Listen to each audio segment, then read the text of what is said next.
اعوذ باللہ من الشیطان الرجیم، بسم اللہ الرحمن الرحیم۔ حضرت ابو واقد لیثی رضی اللہ تعالیٰ عنہ سے روایت ہے، ایک مرتبہ رسول اللہ صلی اللہ علیہ وآلہ وسلم مسجد میں لوگوں کے ہمراہ بیٹھے ہوئے تھے۔ اتنے میں 3 آدمی آئے۔ ان میں سے 2 تو رسول اللہ صلی اللہ علیہ وآلہ وسلم کے پاس آ گئے اور ایک واپس چلا گیا۔ راوی نے کہا کہ وہ دونوں کچھ دیر رسول اللہ صلی اللہ علیہ وآلہ وسلم کے پاس ٹھہرے رہے۔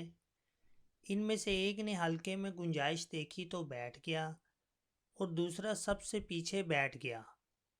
تیسرا تو واپس ہی جا چکا تھا۔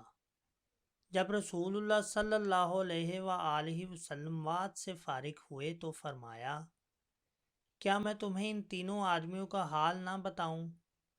ان میں سے ایک نے اللہ کی طرف پناہ لی تو اللہ نے بھی اسے اپنی طرف جگہ دے دی، اور دوسرا شرمایا تو اللہ نے بھی اس سے شرم کی، اور تیسرے نے روگردانی کی تو اللہ نے بھی اس سے اعراض فرمایا۔